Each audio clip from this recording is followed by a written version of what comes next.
Purchase book क्या होती है? परचेज बुक वो बुक होती है जिसमें कि सारे क्रेडिट परचेजेस गुड्स के रिकॉर्ड होते हैं।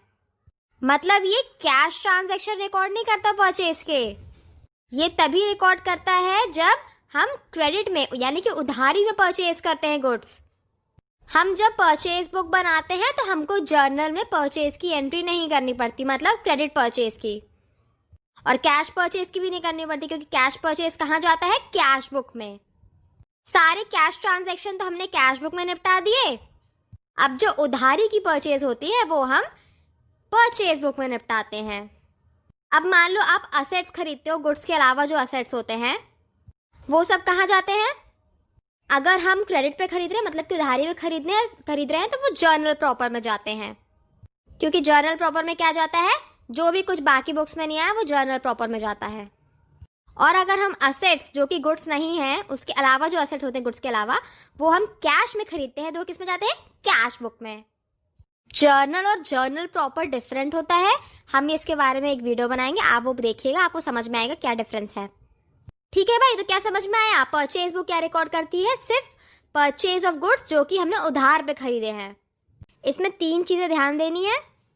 क्या हो रहा है इसमें? परचेज हो रहा है। किसका हो रहा है? गुड्स का हो रहा है। किस पे हो रहा है? क्रेडिट पे हो रहा है। बस भाई ये 3 चीजें याद कर लो, परचेज बुक में यही आता है। अब जो इसमें एंट्रीज होती है ना, उसमें ध्यान रखिएगा कि वो नेट अमाउंट पे होती है इनवॉइस के।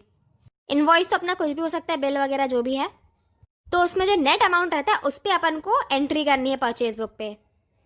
अब यार नेट अमाउंट क्या होता है? नेट अमाउंट का मतलब जिसमें ट्रेड डिस्काउंट वगैरह जबरदस्ती को नहीं जोड़ा जाए, क्योंकि डिस्काउंट वगैरह मिल गया है तो अपन को पे तो करना नहीं है, तो हटाओ उसको। आगे और डिटेल में समझ में आएगा जब अपन क्वेश्चन करेंगे। अब जो भाई परचेज बुक है वो कैश बुक तो है नहीं। कैश बुक में हमारा क्या था? कैश बुक को ही हम कैश अकाउंट मान लेते थे अगर उसका कैश कॉलम होता था, और अगर बैंक कॉलम होता तो उसको बैंक अकाउंट मान लेते थे। तो परचेज बुक डिफरेंट होती है, इसलिए उसका जो बैलेंस है हमको डेबिट में डालना पड़ता है, परचेज अकाउंट में, लेजर में। वो डिफरेंट क्यों होती है भाई? क्योंकि इसमें सारी परचेज रिकॉर्ड थोड़ी हो रही है, इसमें तो बस क्रेडिट परचेज रिकॉर्ड हो रही है। और परचेज अकाउंट हमें किस चीज की डिटेल देता है? जितनी भी परचेज हुई है, जैसे भी हुई है उस परचेज का, मतलब गुड्स की परचेज का। उसमें ये मैटर नहीं करता कि कैश में हुई है कि क्रेडिट में हुई है। इसलिए परचेज बुक कभी भी परचेज अकाउंट नहीं बन सकती।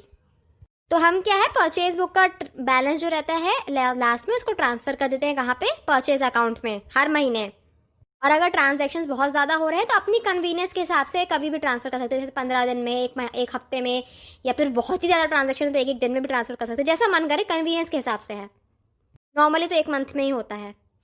हाँ, लेकिन जिनका इंडिविजुअल अकाउंट होता है, क्योंकि अपन परचेज कर रहे हैं उधार में, तो जब उधार में परचेज करते हैं तो अपन को नाम याद रखना पड़ता है बंदे का जिससे अपन ने खरीदा था, क्योंकि अपन को उसको बाद में चुकाना है।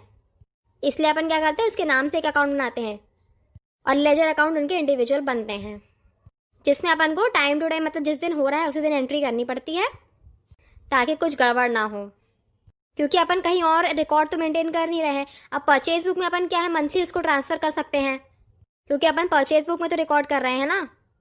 अब जो नाम है लोगों के वो तो अपन कहीं और रिकॉर्ड नहीं कर रहे। परचेज बुक में अगर अपन बस रिकॉर्ड करके छोड़ देंगे तो वो तो सिंगल एंट्री हो जाएगी। हमको इसका इफेक्ट कहीं और तो दिखाना ही पड़ेगा ना, डबल इफेक्ट तो होना ही चाहिए, इसलिए हम इंडिविजुअल अकाउंट बना देते हैं उनके लेजर के। तो भाई बस ये था परचेज बुक। ध्यान दीजिएगा, परचेज बुक में सिर्फ क्रेडिट परचेजेस रिकॉर्ड होती है, वो भी किसकी? गुड्स की। चलिए परचेज बुक का फॉर्मेट देखते हैं। तो भाई ये है परचेज बुक का फॉर्मेट। वही, इसमें बस डेट आएगी, इनवॉइस नंबर आएगा, सप्लायर का नाम आएगा, LF आएगा, मतलब कि लेजर फोलियो, यानी कि जिस भी पन्ने में लेजर के उसका नंबर, और लास्ट में अमाउंट आएगा। इनवॉइस नंबर इसमें इसलिए लिखेंगे ताकि अपन को जब अपन उसको टैली करने बैठेंगे तो अपन को इनवॉइस आराम से मिल जाएगी। अकाउंट टू बी क्रेडिटेड का मतलब है इस परचेज एंट्री से किसका अकाउंट क्रेडिट होने वाला है, मतलब कौन हमारी लाइबिलिटी बनने वाला है, कौन हमारा क्रेडिटर बनने वाला है। अब चल के क्वेश्चन सॉल्व करते हैं, जिससे अपन को और अच्छे से सब समझ में आ जाए और पूरा मैटर क्लियर हो जाए। तो भाई ये रहा क्वेश्चन, खुद सॉल्व करके देखिए, बनता है तो बहुत बढ़िया, नहीं बनता है तो हम तो बता ही रहे हैं। वीडियो पॉज करके बढ़िया खुद सॉल्व करके ट्राई करिए, अगर बन जाता है तो बहुत ही बढ़िया बात है। तो भाइयों और बहनों, उम्मीद है कि आपने सॉल्व करके देख लिया होगा। अगर बन गया है आपसे सब कुछ तो मुबारक हो आपको। अगर कुछ भी नहीं बना है तो आगे चलिए, आगे चल के देखते हैं, फिर आपको भी बनने लगेगा। तो भाई ये लीजिए आंसर। इसमें कोई भी रॉकेट साइंस नहीं है, बहुत ही इजी क्वेश्चन है, बहुत ही इजी इसका आंसर, सिंपल सा। तो चलिए इसको देखते हैं कि कैसे सब कुछ आया है। इसमें अपन को इतना तो पता है कि सारे क्रेडिट परचेज दिए हैं। अपन सबसे पहले तो डेट उतार दो। अपन को इनवॉइस नंबर भी पता है तो इनवॉइस नंबर भी उतार दो। सबके नाम भी पता है तो सबके नाम भी उतार दो। अब बच्चा है अमाउंट कैसे निकालना है, चलिए देखते हैं। सबसे पहले अपन क्या करेंगे, इनके प्राइस कैलकुलेट करेंगे। तो भाई ऐसे कैलकुलेट हुआ टोटल प्राइस। ये कैसे आया? 20 टीवी है, कितने रुपए की है? 2000 पर पीस की है। मतलब कि 20 टीवी की कितनी कीमत होगी? 20 इंटू 2000 यानी कि 40,000। और फिर हमने 15 टेप रिकॉर्डर खरीदे हैं। कितने रुपए खरीदे पर पीस के हिसाब से? 12,500। तो हमने टोटल कितना प्राइस दिया है इसके लिए? 12,500 इंटू 15 यानी कि 1,87,500। तो टोटल प्राइस कितना आ गया? 2,27,500। अब भाई अपन ने क्या पढ़ा था कि अपन को नेट अमाउंट रिकॉर्ड करना है अपनी परचेज बुक में। तो अपन क्या करेंगे, इसमें से ट्रेड डिस्काउंट हटा देंगे। ट्रेड डिस्काउंट कितना है? 20% है। तो भाई 2,27,500 का 20% कितना होगा? 45,500। अब ट्रेड डिस्काउंट को टोटल प्राइस में से हटा देंगे तो कितना बचेगा? 1,82,000। और यही हमारे परचेज बुक में दिखाया जाएगा। ये क्या कहलाता है? Net amount. अब इसको निकालने का एक और तरीका था, वो मैं आपको बता देती हूँ कैसे निकालना है। आपको समझ में आएगा तो बहुत बढ़िया, नहीं आएगा तो कोई बात नहीं। ये तरीका तो है ही सिंपल सा। अब भाई आपको इतना पता है कि ट्रेड डिस्काउंट 20% है, तो आपको यही पता होगा कि नेट अमाउंट कितना होगा? 80% बचा हुआ। टोटल प्राइस मतलब 100%, उसमें से 20% हटाया तो कितना परसेंट बचा? 80%। टोटल प्राइस में से माइनस करेंगे ट्रेड डिस्काउंट तो नेट अमाउंट आता है। और जब टोटल प्राइस है 100% और ट्रेड डिस्काउंट है 20% तो नेट अमाउंट कितना होगा? 80%। तो देखो भाई कैसे निकालेंगे इसको इजीली। ये देखो भाई कितना इजी है। हमने क्या किया? 2,27,500 का 80% निकाल लिया। तो इससे क्या आ गया हमारा? नेट अमाउंट आ गया। या तो इस मेथड से करिए या उस मेथड से करिए, जैसे आपको कन्वीनियंट लगे। आपको पेपर देना, आपका एग्जाम है, आपको समझना है, जो आप बेहतर समझ सके वैसे करिए। अब नेक्स्ट पॉइंट में वही है, मतलब सारे पॉइंट्स में वही है, कोई बहुत डिफरेंट चीज़ें नहीं दी हुई हैं। तो सब में फटाफट कंटिन्यू, बस कैलकुलेट करना है। तो भाई सबसे पहले क्या करेंगे? टोटल प्राइस कैलकुलेट करेंगे। वो कैसे करेंगे? 10 वीडियो कैसेट हमने 150 रुपये पर पीस के हिसाब से दिया हुआ है यहाँ पे, तो हम उसको 10 इंटू 150 कर देंगे। फिर उसके बाद हमने 20 टेप रिकॉर्डर दिए हुए हैं जो हमने 1,650 रुपये के हिसाब से खरीदे हैं, तो हम 20 इंटू 1,650 कर देंगे। तो टोटल प्राइस कितना आ जाएगा? 34,500। 34,500 हमारा 100% है। हमें नेट अमाउंट चाहिए तो हम क्या कर देंगे? इंटू 90/100 तो कितना आ जाएगा? 31050। आप चाहे तो ये भी कर सकते हैं कि 34,500 का 10% निकालें, जो कि कितना होगा? 3450। और फिर वो 34,500 में से माइनस कर दें तो कितना आ जाएगा? 31050। चलिए नेक्स्ट देखते हैं।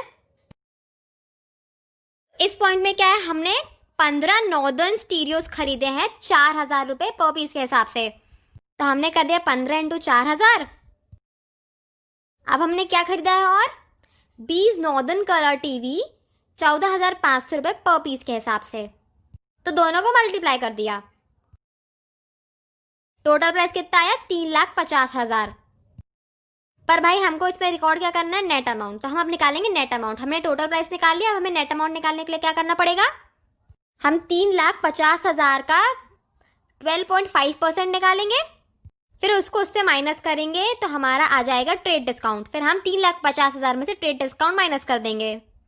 या फिर दूसरा तरीका क्या है? हमें पता है 3,50,000 हमारा 100% है और 12.5 हमारा क्या है? ट्रेड डिस्काउंट का परसेंट है। तो बचा हुआ 87.5 क्या हुआ? हमारा नेट अमाउंट हुआ। तो हम सीधे उसका 87.5% निकाल के उसका अमाउंट निकाल लेंगे और हमारा आ जाएगा नेट अमाउंट।